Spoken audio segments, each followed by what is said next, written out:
Hello, active traders, and welcome to Summer Trading Success Strategies with myself, Ken Calhoun, and my longtime Price Headley from BigTrends.com. Price, it's great to have you with us here on today's show.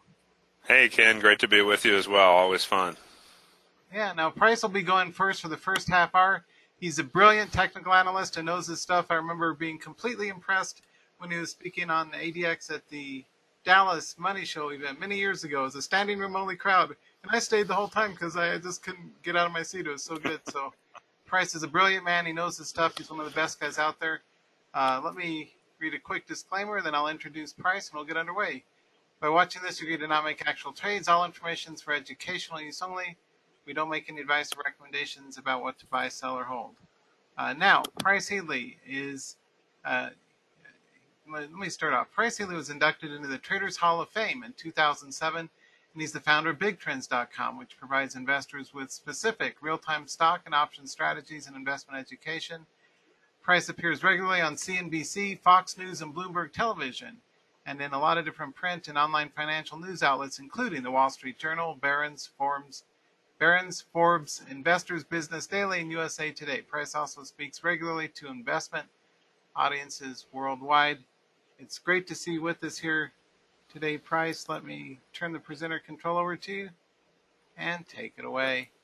Oh, fantastic, Ken. Thanks so much. Always great to be with you as well. And, we're going to talk, we're talking about summer trading strategies. And one of my favorite strategies that really works well in kind of choppy markets is what I call debit spreads. And this is an option strategy. So if you're new to options, don't sweat it. I'm going to show you a lot of stock picking techniques too that you can use to trade the stocks as well that I use these option strategies on with debit spreads. But it's a blue chip strategy too. We're not dealing with like the crazy one product biotech companies. We're talking about companies like the Dow stocks that have been around for potentially 100 years or more.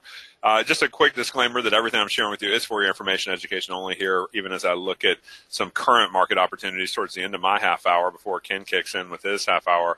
Bottom line is, you know that you are solely responsible for your own investment decisions. Take 100% accountability, you'll be better off. And so we like to teach you strategies that you can use on your own and still make money in all kinds of market conditions, up, down, or sideways. And so we call this our debit spread trader or DST system. And I'll share with you the actual system setups and the option strategy of debit spreads and some trade management rules along the way in this quick half hour overview. Now, the basics of a debit spread is that instead of buying one call option or a put, but a call is a bullish bet, you can actually sell another against it and lower your net costs. This strategy is sort of like putting guardrails on your typical options trading strategy that most people have too much of a volatile experience with. And a lot of people get into options, don't know what they're doing, and then make the blowout and then say, I'll never do options again because they didn't know what they were doing in the first place. So the beauty of this is you can enter this debit spread as one day limit order at a set price. You don't have to mess around with both of the different options moving around that kind of move in tandem, of course. Buy one call, sell another call. And the idea here is we want to put time on our side, and cue the Rolling Stones song, time is on your side with this strategy when you do it, fairly conservatively. And I'll show you how to finance these trades with debit spreads. The idea being that, where you might risk, say, $300 to buy a call option on 100 shares of stock, this might be done for 150 or $200. So you might cut your investment anywhere from a third to a half. What you would normally be doing with outright put and call buying. So this will mean that you will get less volatility. You get potentially less upside. So you're capping your upside. That's the only downside of the strategy. But the upside is it actually gives you some potential to keep riding a trend compared to another spread called credit spreads that is very popular with a lot of option traders looking for income, but they get just a small set return and they don't get to take advantage of a trend move. Now, where are we going to do these debit spreads? Our experience is that, as you look at this typical 4 months out time decay curve of how an option loses value, you notice that as it gets closer and closer to the expiration, which is the 0 days over here on the right, you can see that it's falling off a cliff in the final days and weeks. And so we really like to do this less than 30 days or less. That's where you can see in this case about 2/3 of the total time block happening just in this last 30-day window. And of course, if you cut that in half, look at the last, say, 14 days, if you're feeling more aggressive, you can actually get even more decay on a week-by-week basis. But most of what we're going to do is look out anywhere from 2 weeks up to 4 weeks with this strategy, kind of hit it quick. And we like to get quick profits. So we'll actually typically take a 20% target profit, even if it happens the next day, and go ahead and lock it down with this strategy. Now, if you're new to options, real quick, if you're buying XYZ stock at $40, you think it's going to 44, then you would make 10% on your money, of course. You get 37 shares. You can see 1480 invested. You get 148 back, 10%. This assumes, you're taking, say, a $30,000 account and only putting like 5% or $1,500 into each trade. If XYZ makes that 4-point move, let's say if you bought this in the money or ITM option, in the money means that option already has some time or some intrinsic value. In this case, with the stock at 40, you buy a 37.5 call. It means you have a right to buy the stock at 37.50.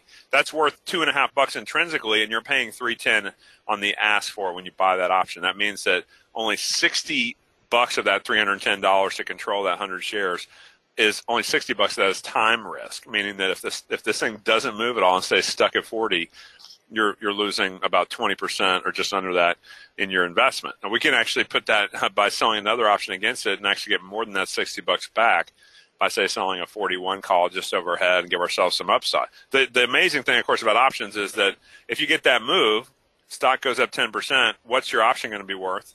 Even when we only got $1,240 invested, we made more than a double in this example because at 44, a 37.5 call has to be worth $6.50. You paid $3.10 for it, more than the double, right? So let's talk about some examples of how we did this. Here's an example about a month ago where we basically said, look, Visa is one. We actually just came back to Visa and hit it for another quick profit just the other day. So I'll show you that on the updated current charts in a minute. But basically, here's a case where we said, look at where Visa is trading when we get our oversold signal right here. And we like to put these trades on in the last hour of the trading day. So we know that we're right at that oversold level. You can see that was roughly about the 129.5, 129.75 level. So we bought a 126 call, which is a nice in-the-money call. And look at the option we sold. The second leg here, the one overhead, is saying at 130, we've capped ourselves above 130. However, by doing that, we get a lot of premium selling that roughly at-the-money call. And so we're not giving ourselves a lot of upside here, but we're saying from 315, we got in at 315, we took profits 4 days later up 20.6%. This strategy is not for home runs. This is for more consistency, trying to take quick hits. And then when we get that, you can see actually it went overbought. We would never sell that when we're above this moving average. You can see this red line is the moving average, and we're above that moving average. So the only trade we can take is a buy the dip trade. It's a positive signal. So you actually see right here near the end of May, we're getting another signal. It looks like right off of that. When we get in the bottom 10% of this overbought, oversold oscillator, a lot of you know it. It's the RSI. I'll show it to you a little bit later. That's going to give us a nice quick trade opportunity. So in this case, we didn't need it to go up. We just needed to stay flat. It went down for a day against us. Then it rallied into the positive and then hit our profit target 4 days later. I've got a couple of different backgrounds here, white and black. You can see Goldman Sachs was above the moving average. Now it's below it. We actually just hit on a put trade for a nice put profit on the downside recently on Goldman Sachs, ticker GS. But you can see here's a great example where over about, in this case, 5 days, we were dead flat in that option and in that stock, I should say. We bought the 232.5 call when the stock's trading about 237.5. We sold the 237.5 call right near the current price of the stock. And as that stock just flattened out, up in our favor, down against us, and back to flat, we make 22.2% in just 5 trading days in a flat situation. Now, you see, we'd still be betting pretty bullishly it's going to eventually go to the upside. You know how it is, though. Sometimes you have to wait a while before you get your profit target. So the idea of this strategy, we're going to show you a lot more examples, but this is like cover calls, but actually getting a lot more bang for your buck. A cover call, if you buy the stock, you sell a call against it, you're giving someone else the right to take away your stock at a potentially whatever the strike price you sold against it is. So they can, you're basically risking losing your stock. My philosophy is, why would I buy that stock when it's a lot cheaper to rent? In this case, like that house, why would I buy the house when it's cheaper to rent it for the window of time that I want to be in town when it's sunny outside, when it's some fun going on. That's when I want to be in that house for a little while and then move on to the next opportunity. So it's the same kind of principle here. We like to buy that in the money or ITM option. It creates more of a stock substitute for a tiny fraction of the cost of the stock. When we're showing you Goldman Sachs and we're showing you that the stock was, 100 shares of stock might cost you 23 grand in that prior example. We were doing that trade for 368 bucks. So we're talking about a small fraction of what it would cost you in that kind of an example. So a lot of times, too, when we put these trades on, we'll get a 20% or better discount to what the current intrinsic value is on that in the money option. That means if it stays flat, like the Goldman example, we can still get our 20% target profit in even a flat line situation. Now, how about a bearish example? Here's where we're going overbought right into the end of the day on Johnson & Johnson, John, as we affectionately call it. John, in this case, trading just over 127. It's about 127 and a quarter. We're buying a 131 put. Now that gives you a right to sell Johnson & Johnson shares at 131 bucks. It's already worth about, in this example, 3 3/4. And we're saying, okay, we're also selling a 127 put against it, and our total outlay is only 279 bucks. We took a 20% profit the very next day. Now you can see in this case, you theoretically could have kept riding until it went to the oversold threshold. The problem is they don't always just go straight down like that. So we like that bird in the hand philosophy rather than trying to hold and hope. Here's a great example where we were wrong for a few sessions after getting in this trade on Goldman. This next time in here, it's right before Thanksgiving. We're wrong for a few days, but it doesn't hit our stop. And then it flips back up. We're slightly profitable from where we actually got the initial entry, and that's good for 19.7% in 4 trading days. So again, not hitting home runs. I like that kind of quick single, if you will, and you get a lot of singles. You can score a lot of runs in your portfolio. Again, remember, that moving average filter is very important as well. So everything you're going to see here has a moving average on it, so that you'll make sure that you're focused on that. We like to target about 20% up, no more than 30% gain, preferably 2 weeks out before expiration. That's where you're going to get your maximum time value decay over this next week or two before expiration. Sometimes it can be a little further out, though. We like about 67% of our trades to be winners. It can oscillate between about 60 and 70% win ratio. And size of win to size of loss, typically it's about 1-to-1 that we're end up averaging a stop of about 20%, but it can't even be a stop of 30%. We try to give it a little wiggle room in a number of cases. Here's Costco Wholesale, COST. They just announced in the markets that BJ's Wholesale is going back public again, so they're going to get some competition now in the public stock market. But you can see Costco coming off of that nice quick oversold pullback the prior few sessions, and we're actually getting in that last hour before the close. You can see, so you're not really getting a huge move here, but it's going from about 192 to about 194, maybe 195. And notice what we did. We bought 187.5 calls, sold 192.5 calls. That's maximum profit on that spread is $5. We're in for 368. So you're saying, well, I can only make like $1.32 on 368. So potentially in the neighborhood of about maybe the high 30% range. But still, hey, we'll take the 20.9% the next day and say that's good enough for us. Let's wait for the next setup here. Home Depot, of course, has been very bullish for quite a while. We've hit it a couple of times on this chart. And you can see what we do is we just wait. You don't want to trade every day. You only want to trade when you have an edge on this strategy. So if we don't have a trade, we don't fire one out. We don't just put trades out for activity. We put them out for where we see the opportunity for significant results.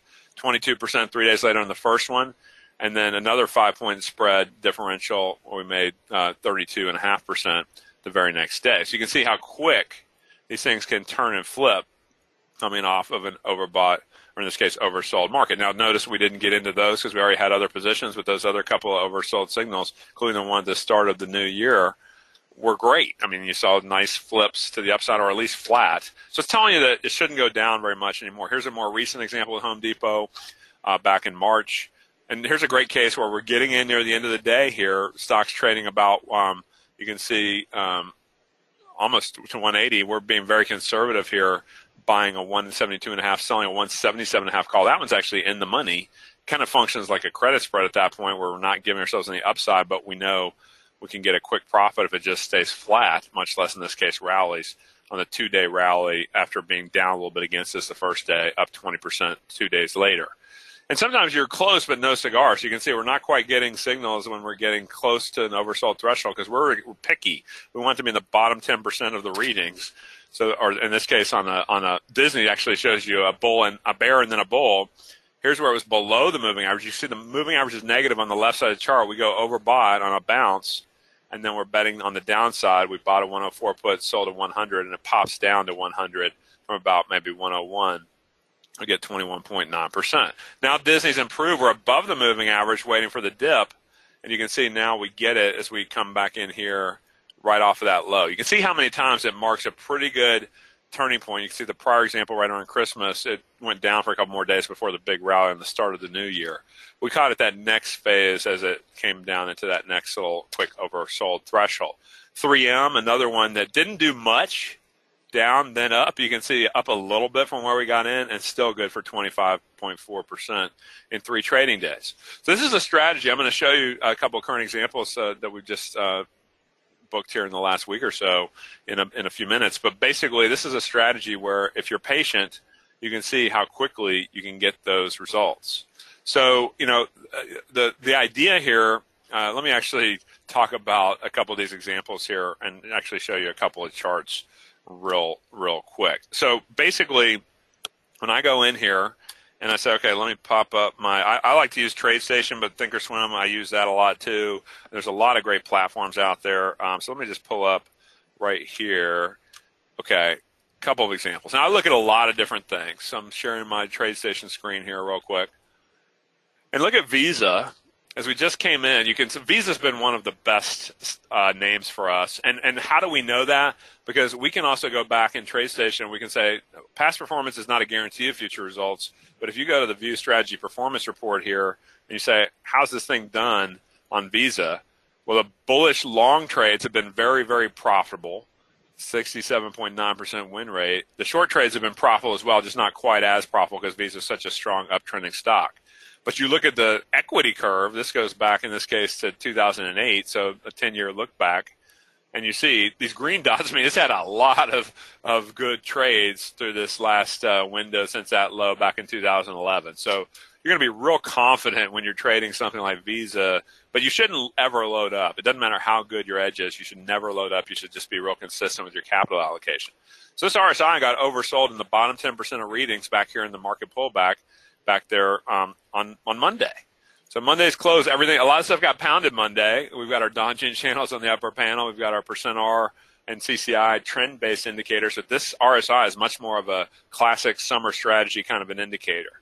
We're using, you can see on here, a 2-day setting. So I'm giving that to you to say go plug it in at home and play with it and see. But notice the moving average is positive. So just because it goes overbought, you shouldn't sell that. Even though you may look back and see some times where it might have worked, you'll also get some times where it goes overbought and then it keeps going against you and really puts you under the gun. So I'd much rather buy the dip in the uptrend, and you see that was happening about 130.9. That's going to be a classic example where we're going to do something like buy about a 127 strike call, about 3.5, almost 4 points in the money, sell a 131 call, get a lot of premium, and then the next day it pops up a couple bucks and says, hey, profit target achieved. You can see these are very quick couple-day profit targets, so maybe 4 days. There's another 2-day on that big rally back there from late April's pullback and a monster rally 2 days later. So the point of this is that there's a lot of opportunity to buy the dip in the uptrend. On the other side, I mentioned how Goldman had changed character. The financials have just been through one of their worst runs here. They finally had a bounce today. We had a lot of news after hours today about a lot of the banks passing stress tests. 34 passed the Fed stress tests for capital requirements, and then one, Deutsche Bank, did not. Oh, by the way, you think the market knew anything about that with Deutsche Bank? Yeah, it's been downtrending for a while, right? It's come from 20 down to 10.5. So no surprises there. That's why you don't buy an oversold condition below the moving average. We don't really trade Deutsche Bank as much. It's not quite as liquid in the options. But look at Goldman. We got the sell signal on Goldman on the bounce right back here, June 11th. Earlier this month. And it doesn't look like much. It looks like it even intraday would have stopped out, but the next day we got our profit target. It went from about 234 down to about 232. That doesn't take much to get a quick 1% move in your favor. You can get a quick 20% gain with the options with this kind of leverage. You can see Goldman's been very oversold. Never buy when you're below the moving average. Only sell the bounce. You can see it's been good the last two since this thing broke down. So big change in the character of the banks, and so I would still be cautious on this rally. You can see we'll probably be looking for something closer to 230 as a pretty good Donchian-based resistance, in addition to the RSI getting overbought enough. But it may get overbought enough on a further bank rally tomorrow. We'll see at the end of the day tomorrow how that shapes up. But as I look through a lot of the other big Dow stocks, you can think about like stocks like Caterpillar, that had been good and all of a sudden has really broken down. So this is a major change in character. That means that as this thing's breaking below that, you see the last attempt to buy above the moving average didn't work because this thing's starting to break down. Now that it's below the moving average, there's no way that I'm going to buy that dip. The next bouncing cat's probably going to be a pretty good sell opportunity. It'll be the first sell we've seen on it in quite a while. And so that's the kind of thing where you think of the Dow stocks, you think of, course, a lot of the big tech names, say Microsoft. You think, like, how does Microsoft look? Well, you see it just gave a buy there also on Monday and hit a profit target on Tuesday. So, Microsoft's been another one that's been pretty good for some quick snapback potential. And so we're trying to minimize volatility, but also make that volatility work for us. On the other hand, I'm not trading the wild and woolly ones with this strategy, like a Taser or I was just say a Tesla or an NVIDIA or something like that. I'd rather focus on things that are like more the blue chip kind of names, the ones like, how about Procter & Gamble? When I'm just looking at a few of these with you, so you see P&G's had weak earnings. It's had some bad earnings reactions like the one there where we popped down in April. You see we've made up some of that ground, kind of filled that gap, if you will, that old classic technical term, hey, all gaps get filled. Maybe, but not right away.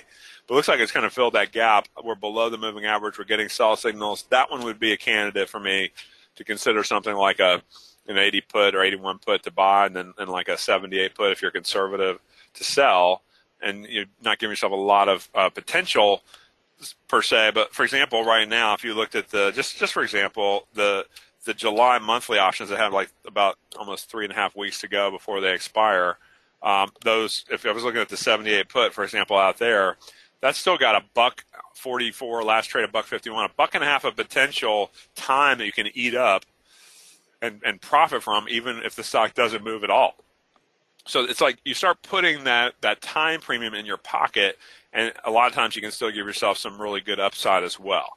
So what we like to do is say just be patient and just wait for the right kind of a trade setup. So you're going to see a lot of examples. I'm thinking one that I haven't looked at in a while, like Cisco Systems. It's still bullish, but it's not probably been the best one with this strategy. And so some of these, it's a Dow stock. What about Intel? Actually, the chip stocks are really underwhacked with this market correction. I'm going to look at the market indexes too here in a sec. Look at Intel. It's really gotten kind of ugly here in the last week and a half with the market sell-off. It had been doing real nicely there, and then you see what starts happening is you start breaking this prior key low. We call that a swing low. Once you get this next signal at a lower low, that doesn't appeal to me. That's not a definition of an uptrend. Compare that to this signal here. We're above the last kind of swing point lows, and now we're giving a new buy right into a higher low. That's the definition of an uptrend, right? Higher highs, higher lows. I'm going to be much more attracted to that. You see that would also fit on this signal that was profitable, but this one, you see, it's getting a little dicier. And so I'd be a lot more cautious, even though you're back into the long-term moving average. So I mentioned this. What about the SPY? Of course, the S&P 500 has been one that you would think is pretty liquid, pretty active. You see it works pretty well. You see it's caught some nice quick reversals to the upside. But it's also gotten, got stomped a little bit there in March on a quick buy, quick stop out, another quick buy, quick stop out. So, sometimes the market can kind of go a little haywire on you. This last week and a half or two, you see it's been kind of rough in the S&P. I'm not that bearish because we're still above the moving average. We're still even above that last kind of major swing low, just around 268, that low from yesterday, 269.18. So we're still okay in a more of a generic technical sense. We're coming off all these oversold threshold readings that should start to get going to the upside. We'll see, but it looks like got a little lift after hours with the bank news.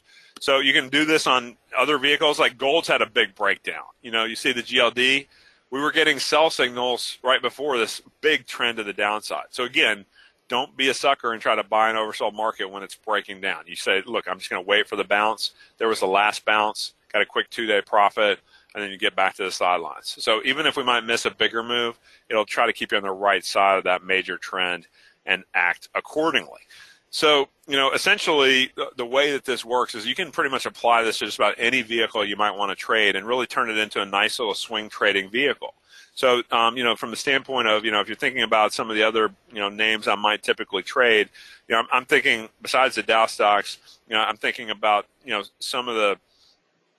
mentioned credit card companies. Like, I love trading the credit card stocks. I don't know that MasterCard's quite as good, but you see it did hit the profit target with Visa. You don't want to load yourself up with those, but some of the new age credit card companies, like say a Square, are things that I'm going to think about because there's some opportunity here. This one's going to be a little more volatile, and I don't even know how this looks. Let's actually look and say, how's my strategy performance look on Square?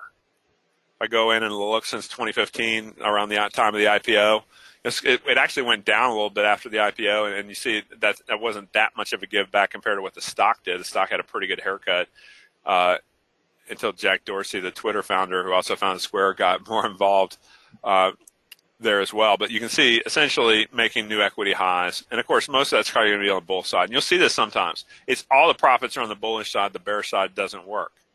So that's going to happen sometimes where you say, I'm not going to take a new bear trade on Square when I get it. I'm going to focus on buying the dip in the uptrend, and we're on a buy signal right now. So if you're setting that up, you're saying, again, these are not recommendations, but the idea being if I'm setting this trade up, I'm thinking about buying something well enough in the money. With a stock like Square, you're going to have to go down to something like a 57 strike call, 58 strike call, get well in the money by probably 3+ points, and then maybe selling a 62 call. Something like that. So you say, okay, I think we're going to bounce. If it goes to the old highs around 63.5 and bumps around there for the next week and a half, that still can be just fine as long as it gets that quick pop. So the way that you can take advantage of this, when you think about if this kind of strategy is right for you, it's for more consistent results. You're definitely giving up the big home run, so some people don't like that. But it's a lower stress way to trade. It's much more enjoyable to not have that big gut check when you get a big gap against you. You've lowered the actual amount of dollars at risk in this trade. And so this is getting away from more of the way that amateurs think, which is I'm going to buy some really cheap out of the money options and hope I just get rich quick. And you say, let's not do that. Let's actually just start to take quick profits as the market makes them available to us. If it's not working, we've got a way out of the trade and we can move out accordingly. Now, usually, like the best deal we recently offered our Big Trends community was to get a big savings on a year, and I even threw in an extra year, 2 years for one, for $5.95. I would honor that for you all as well, but I'm going to do something here that I think you'll find a wonderful way to get you started first, which is say, just call us or email us, and I will give you, as part of Ken's kind invitation to me to allow me to share this with our mutual audience, that a free 30-day trial to the Debit Spread Trader. This will only apply if you've never had a free 30-day trial, so just one per person, please.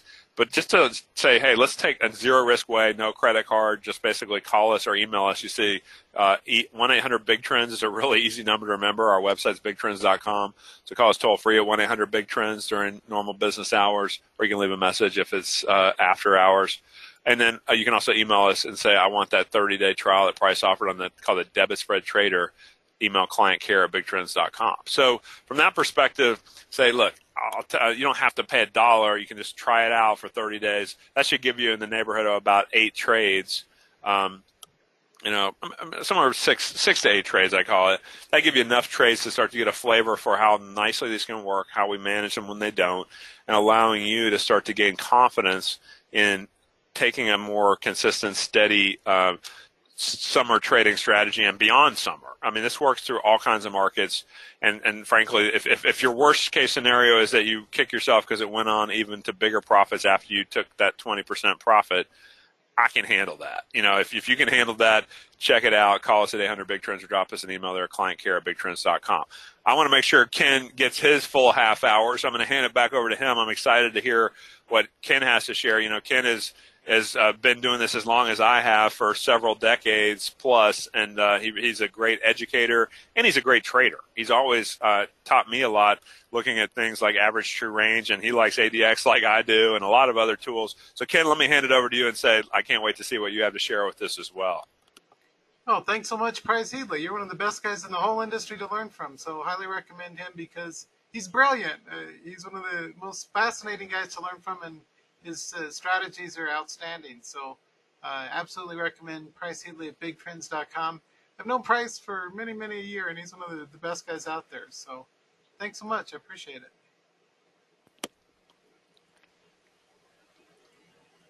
All right, so Price is a hard act to follow. He's so smart, right? He's one of the sharpest pencils in the bunch. He is. He's like one of the top 2 or 3 guys in the whole industry. Anyway, I'm Ken Calhoun. I'm also a speaker at the Money Show Traders Expos. I have a monthly Trading on Momentum column for Stocks and Commodities magazine. I'm a real money trader. Here is my tax return 2009 1099 proof here with 4.9 million worth of trades I did back in '09. I've done many millions of trades, and I prove I really trade. So that's authenticity really helps as well. Even way back in 2001, I was in CBS Market Watch. So it's been a long time. We've got a lot of things to look at today. I've been all over the place. It's been a real honor to work with so many brilliant people like Price Headley. He's really a treat to listen to. I was spellbound at his presentation. It was a standing room only crowd. Usually to be honest, I only stay most presenters a few minutes and then leave. But not Price. He was sharp and kept my attention the whole time. So he knows his stuff. Anyway, what to learn today? We're going to look at finding not only successful trades, but directional volatility that makes sense with strongest intraday and swing trades, risk management and scaling. I've only got a couple of charts here, and then we're going to jump into the live, or a couple of slides, and we're going to jump into the live charts. So, as a guy who's traded many millions, one of the things that I find minor gaps that continue are my favorite pattern, multi-day high breakouts, and entries following wide candle days are some of the things that you can do to help put yourself on the right side of your trades. So, that's it for the PowerPoints. Let's jump into the charts. This is one of my favorites, Fossil, F-O-S-L. One of the most important things that traders fail to understand is the key role of volatility. This is especially true, for example, if you're buying calls or selling puts in a chart like this, or if you're doing spreads or iron condors or butterflies, or whatever you're doing in options, or if you're trading the underlying. One of the key criteria is make sure that you trade instruments with a big, wide trading range of at least, say, 8 to 10 points or better. See, the point is, a lot of people learn technical analysis and they say, well, it's an uptrend. And that's good, but if this same exact chart, here's the takeaway. The right or downer, if you will. If the same exact chart only had a 1 or 2 point trading range, I would not trade it. The reason I'm trading this guy is because, I don't know, it doubled, right? It went from 15 to 30 with consistency of its uptrend. A few interesting technical things to look for in these patterns is, and here's one I was trading, mentioning to my Breakout Mastery members last night. Look for this pattern where you've got 3 flat candles, 2 or 3 flat candles followed by a large green candle on increasing volume. That's a straight momentum play. So if you're looking to, if you're looking to say sell puts or buy calls or do other option strategies with whatever strategy using spreads or whatever you're doing, or you're just buying the underlying like I'll often do, I'll put in a long trigger 50 cents above the high of a large green candle for an entry. So this is a kind of a binary approach to look at. What you look for is on the daily candlestick chart. I want you to look for this pattern. Be a pattern recognition based P&L trader where you're looking at small candles followed by a large green signal candle in context of a nice clean directional chart that makes sense to trade. Right? If you take a look at our S&P, summer markets historically, not so much the last few years, but for those of you who've been trading since the 90s like I've been, you often see summer chop and it's like go away in May, right? Markets buy in the start of the year, go away in May. You get choppy markets June, July, and often August, and this is no different. We're above the 200 SMA in the S&P, so that's still an uptrend. We're higher highs and higher, and actually not a higher low. Well, actually, we're still just barely above a higher low, but it's a choppy market. So when markets look like this, it'll really do you a favor to focus your energy on charts that have good patterns that make sense to trade. One of the best crossover plays is to trade within, I use the 50, the 100, and 200 simple moving average line. I will often do position sizing or scaling. So I will initiate a new trade on a climb above the 50 SMA, then add another 100 or however many shares for contracts if I'm doing the above the nearest 100 SMA, then buy again above the 200 SMA. And often trading within these bands of the 50, 100, and 200 SMA is also a lucrative approach. This guy's starting to run up, and we see large green candles. Another quick writer downer is I want you to pay attention to the ratio, kind of like the air-fuel ratio in old-time cars, like the kind I grew up with. What's the air-fuel? I used to be a statistician and quality engineer for the Ford Motor Company in Dearborn, Michigan. Cold as heck, but best company I ever worked for. But the point is, what's the ratio of green to red candles? And you want at least 70 or 80% in the last couple of weeks to tell you've got a directional long bias in the chart. What about a pullback? Is this thing still worth trading? How to avoid false breakouts? Well, sure it is. It's in a pullback right now, so I don't buy bounces. I don't buy dips. I buy strength. One way to avoid false breakouts, and you may have seen my articles in Stocks and Commodities on this, is to add 50 cents or so above the 90-day high as a filter to avoid the potential false breakout that would inevitably occur, likely between 31 and 31.50. And I use, say, a buy stop limit order, and I use what I call pilot trades. So if I'm trading the underlying, it may just be, $600 or $800, $1,000 worth of the underlying to get started with. So that just may be 30 shares or 50 shares. Put a buy stop 31.50 limit 32 order, whether I'm using my interactive brokers or Ameritrade or Fidelity accounts, my capital trading accounts. I've got a few. I use buy stop limit orders with a safety buffer above the high.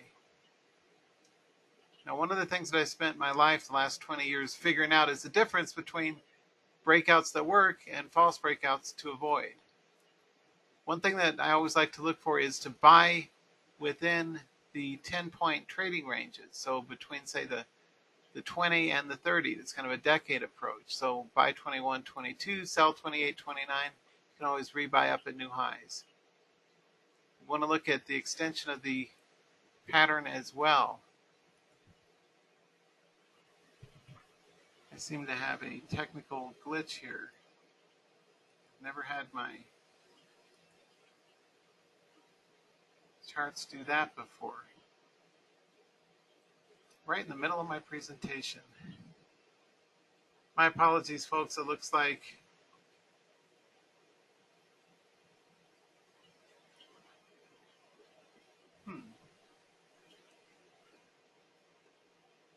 that's my cool background. Can everybody see the charts okay now? They're showing up. It looks like my Camtasia was turning to green. Michael saying close maps. Can you see this? All good now. Thanks, John. Appreciate it. Sorry about that. I've never had that happen. There's always a first time for everything. Anyway, kind of like when you get into a trade and it starts to work out and then it doesn't and you go, dope. Let me give you a quick quiz question. Let's say you're long LMNX. And let's say you bought the first sign of a breakout, which I do. I look for these large green candles at the right side of congestion boxes or bullish cups, and I'll often put in a buy stop order 50 cents or so above the high of the candle and get in. So let's say you two got in at, say, 26, maybe 26.50. Where would you trail a stop on an open swing trade? Just a quick, this is the part where you type in a quick answer. I'm not going to read them all off. A big turnout here, but where would you trail a stop to lock in a profit on this? Hopefully it was a bit earlier, but if you're still long and you know who you are, you wait a bit too long to get out of your trades. I've done that too. I made every mistake in the book and then some as a trader, but I've also done millions in trades, in actual live trades, so I learned the difference. I've seen different answers. Maximum trailing stop on this would be, say, 28 or so. So if you're still in, let's say you bought here. And just like Price is so smart, he's exactly right about, base hits is fine. You don't expect to buy the 22 and sell the 31, and you suck as a trader if you didn't. I just want to take money out of the market. I'm just real clear on that. So you make thousands of trades and say it's the next of my 10,000 trades. I'm happy as a clam if I buy 26, sell 28. Even if that's only 2 points out of a run, it's still a nice percentage. And that's what you're looking to do as a trader. Use tight trailing stops. Let's take a look at a couple other breakout signals. Here's a kind of opposite of a three-line break. You've got a progression of what I call baby bear, mama bear, papa bear. Or for those of you who share my love of coffee, you've got maybe a large grande and a venti or whatever. Small, medium, large, baby bear, mama bear, papa bear. You've got increasing large whole real body candle heights with a corresponding increase in volume.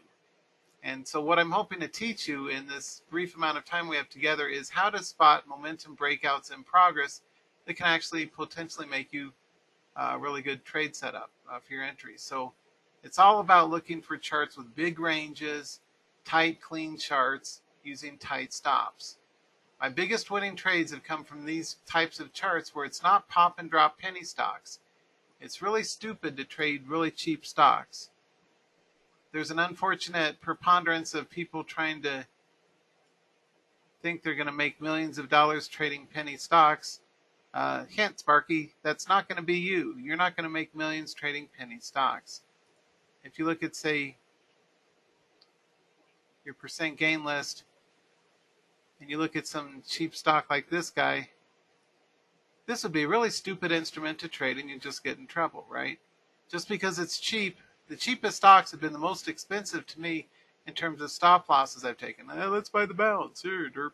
Let's do 5,000 shares, make a big baller trade. And the next thing you know, you're $2,000 in the hole, cursing the day you tried to buy a bounce in a cheap stock. So don't be that trader. I used to be that trader. I learned, stop the madness. There's got to be a better way. Instead, you want charts that have big ranges and clearly strong directional breakouts. For example, Teva Pharmaceuticals, really nice recovery play. Here's a good quick writer-downer. An advanced technique that I developed is look at the closing. This is a unique one, and I haven't yet published on this. I often publish my techniques because otherwise people copy them. But look at your last 10 or 15 minutes of the previous day's close when you have an engulfing pattern. This is kind of like the thinking behind a bullish engulfment for candlesticks. You have an engulfing pattern that starts the day, fell out of bed, it did a little gap down, but it traverses or eclipses the entire closing range. An eclipse of the closing range will, I won't say always, but a high percentage of the time lead to a nice big explosive breakout because it overcame the OHLC. This is the L and this is the H. Anyway, this is the close here. Anyway, it traversed that pattern and often makes for a big breakout. This is good for both swing and intraday trading. Now, what do you notice about this chart that I mentioned was a signal? One thing I like about Teva is the range, 17 to 25, just under 25. So it's just around 8 sticks, 8 points of range on this guy, which is good. What I like about this is this big honking large green candle today, right? That's that eclipsing pattern or engulfing pattern, kind of step back on the 90-day candle pattern. Anyway, what you notice is you have to trade the right charts if you're going to make money as a trader. And I like to specialize in teaching the world's trading community how to trade directional, strong trending breakouts that are likely to keep running, right? So you look for kind of like a poker tell. I was at Bellagio Hotel in Vegas this past Saturday through Tuesday with my family and got a few hours of poker in. I just play 1-3. Yeah, I like to small ball it, but anyway, I know how to play poker, and a poker tell in your charts is going to be things like institutional buying volume, at least 30 to 50%, today's volume, day-over-day volume increase, delta, and a increase in the height of the whole real body candle. That's kind of like a giveaway that buyers are in the house. If you do trade cheap charts, make sure they look a little something like this. I'm a jazz musician. I play tenor sax. You can go to tradingjazz.com and see me play Pink Panther and other songs with these really neat music videos. But I digress. Here's another pattern for you called an acceleration ramp. You may have seen me speak on this at Money Show Traders Expos and Money Shows, or publish on it in Stocks and Commodities and Equities and Active Trader Mag. Anyway, you look for a nice steady uptrend that then hockey sticks into a 45-degree angle classic breakout. You mark out. This is a very good setup, by the way. I use this for years. Thousands of real money trades. I know how this stuff works. Using my 50 cent above the high, I used to be a corporate trainer for companies like Ford and Sheraton and all that. Where would you set a long trigger if you want to wait to not get screwed in a false breakout? I expect the worst. It's kind of like with people. Oftentimes, you trust but verify. Well, instead of that, I don't trust and I verify everything. I expect this thing will screw me if I try and buy 26.20 because I used to buy 26.20 kind of things. That's not going to be a good entry. That's likely a false breakout region to avoid. Where instead, using a classic price action, 50 cents above the whole number high, would you enter the trade? Mira got it right. Hey, Mira. I even had the strawberry gelato at Bellagio. True to my word. I even got a triple and then 2 singles. Can't get enough of that stuff. Anyway, 26.50. That's going to be your long trigger. The point is, you want to capitalize on price action in these charts by trading charts that have consistency of directional trend, whether you're selling puts, buying calls, doing iron condors or butterflies or jade lizards, or credit or debit spreads, or whatever you're doing in your options. And you should only be doing, I would advocate only a couple of contracts at a time. Don't be over trading. Trade small, trade frequently, trade intelligently. Anyway, if you do trade cheap charts, this guy, look at how much money you could have made.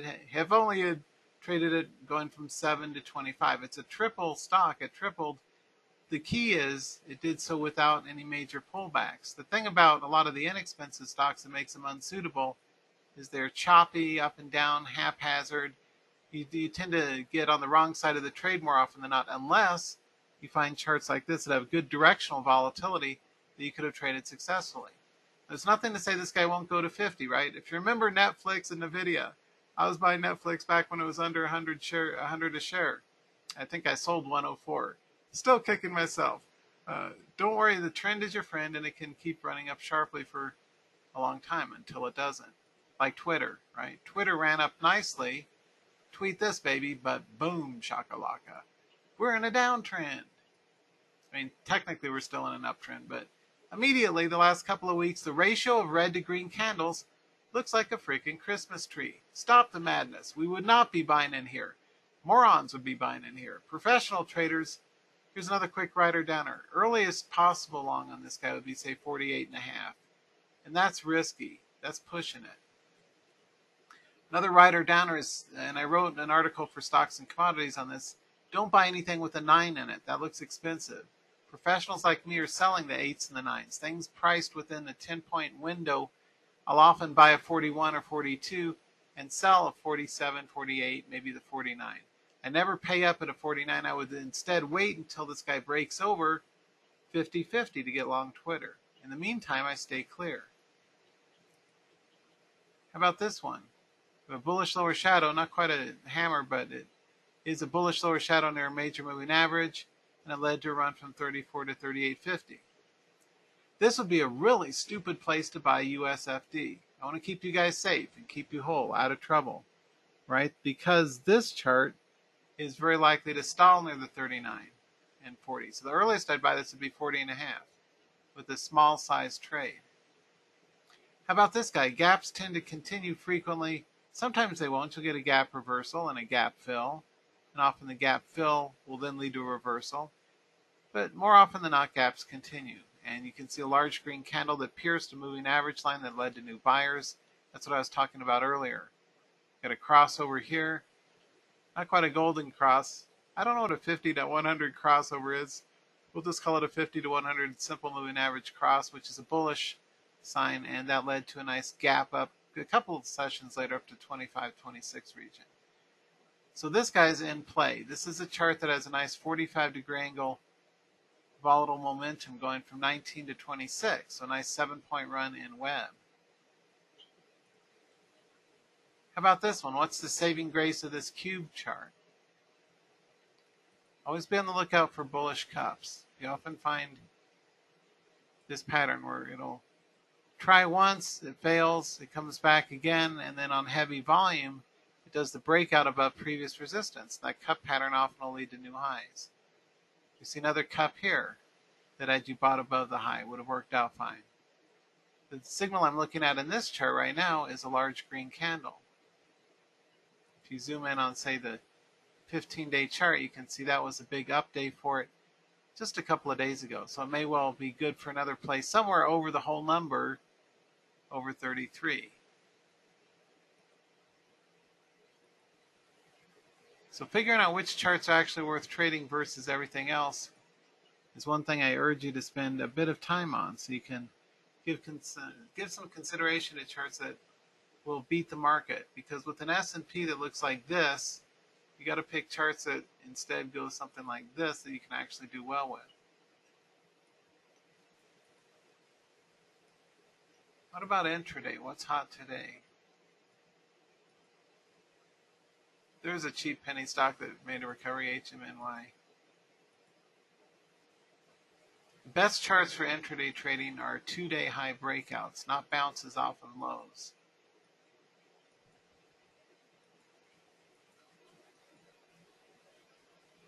Citrip did a decent run up.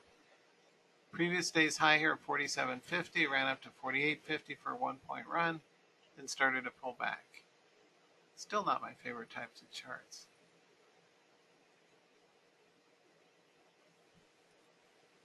Let me find right quick here what we covered.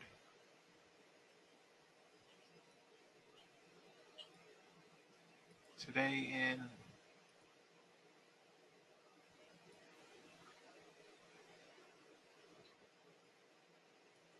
my live room. TVIX is one that goes up when the stock market drops. It's got really good volatility. This one I'd called it long here at 60.40 and got them out near 61, 60, 61.50. This one goes up when the stock market goes down. Look at the point range in TVIX. Ever since the reverse 10-for-1 split a few weeks ago, it used to be $4 a share. It's the inverse ETN like VXX or UVXY. Another good one today was IQ. The reason I'm going over these charts is just to give you a flavor for the kind of charts that make sense for intraday trading. This one we called it long at 31.40, long again at 32.30, and out near the 33 whole number. If you're day trading, make sure that you sell under whole numbers. Just like my kind of the 10-point rule, I sell 8s and 9s. Same thing for intraday trading. So I got them in at 31.40 right here. Back when it was here, I said we go long if it gets over 31.40 in live markets, and it ran up a full point for us. And we get out right under the whole numbers, say 32.8, 32.90. So you're looking for up and down price action moves of at least a point you can capitalize on as an active trader. One last intraday example is GBT. What a run. Could you have made some money trading this one? I was calling this one long yesterday, and we also made winning long and short calls today. 47.6 was a long call this morning, and I had him get out near 49. Now, you don't beat yourself up, and Price had alluded to this too. You don't beat yourself up if you don't get the whole big piece of the run. We're satisfied with getting, base hits. You're trying to repeat over and over a successful strategy based on price action that makes sense. 47.6 was a long, and I had everyone get out today right under 49 in anticipation of the reversal that ultimately did occur a point further up at 50. It could have, should have, would have. No, it's fine and smart.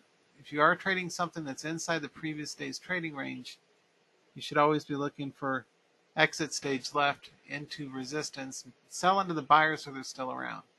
But what do you notice about this chart?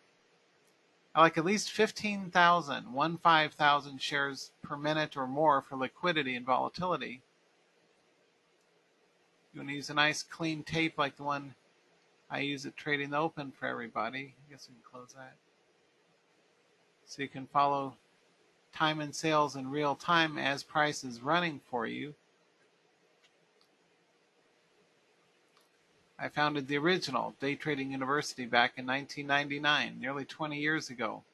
I'm one of the original .com day traders. Widely imitated, never duplicated. Other people copy my university idea and copy my tape reading strategies, but I originated with proof in articles that were published and all that I originated a lot of this. The point is, look at the range of this guy, 35 to 50. It's got 15 points of range. Your goal is just to get $1 or so out of that, or 50 or 80 cents I'm happy with as a day trader. 500, 800, 1,000 shares. But classic day trading, we want charts with lots of juice, lots of momentum, lots of profit potential, with clean open range breakouts, a term popularized by or invented by Tony Crable in the commodities markets many years ago. Anyway, open range breakouts, ORBs, and gap continuations are the best way to do intraday trading. And for swing trading, you're looking for charts with more consistency, directional trend strength like this. Train yourself. How to say, a parting thought is trade. I like to do what I say, trade wide, not deep. Trade multiple instruments. Be sure that you're playing instruments that have enough profit potential to make you some money. Because again, the same exact, it took me over a decade to figure this out, so I will save you the aggravation. classic chart pattern technical analysis is helpful, but it needs to be tempered with volatility analysis. This same exact chart pattern, if this range was say 20 to 21, would be a garbage chart to trade because the money's not there. But because this chart has a trading range of around 14 to 32, or 15 to 32, or whatever it is, it doubled. It's got over 15 points of range. It's a lot easier to make a 3 or 4 or 5 point winning trade. Or if you're selling puts or buying calls or doing your credit or debit spreads or jade lizards, iron condors, or butterflies, or whatever you're doing in options, this would be a much easier instrument to sell puts against and bank a profit than something that's choppy and haphazard and all over the map. These are difficult charts to find, though, so that's where my alert services come in, serving hundreds of the world's traders. So I'm going to wrap up here in just a minute. Again, proof I really trade almost $5 million worth in a single year with the 1099. Proof for my Interactive Brokers account. And yes, I still trade to this day.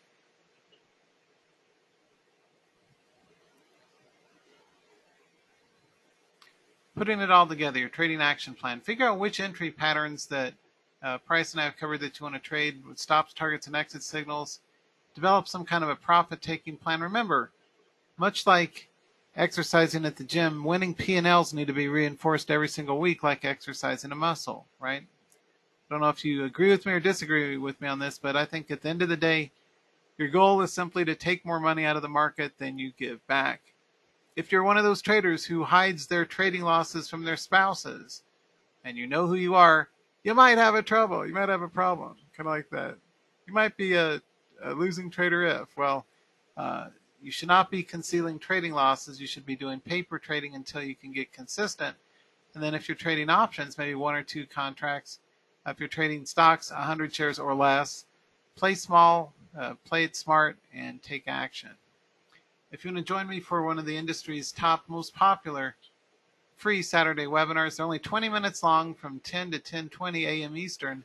I go over my top 2 or 3 picks each week, key support and resistance levels in the S&P, and get in some coaching tips as well. We got over 5,000. Now we're up at 5,200 registered. So big number. You can go to trademastery.com free or tradingweekahead.com. And there's a GoToWebinar link there. But this should forward you to the, hopefully it should forward you to the GoToWebinar link, and love to see you guys there. And again, it's a quick 20 minutes, so we hit and run. What's the market doing? What are a few hot charts? What's going on in oil and gold, and how to potentially profit from it. So that's trademastery.com free.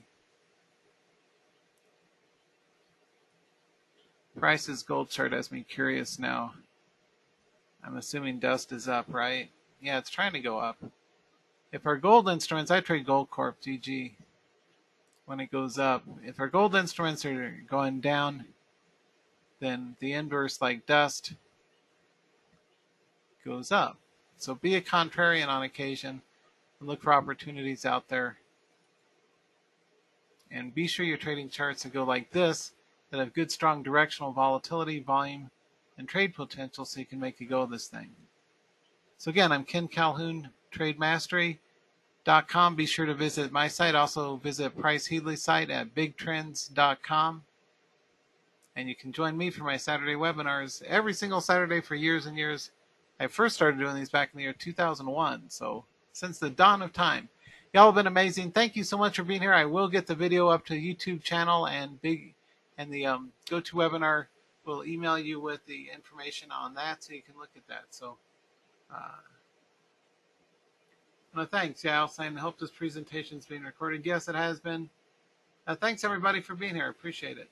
Take care and best wishes. Bye for now.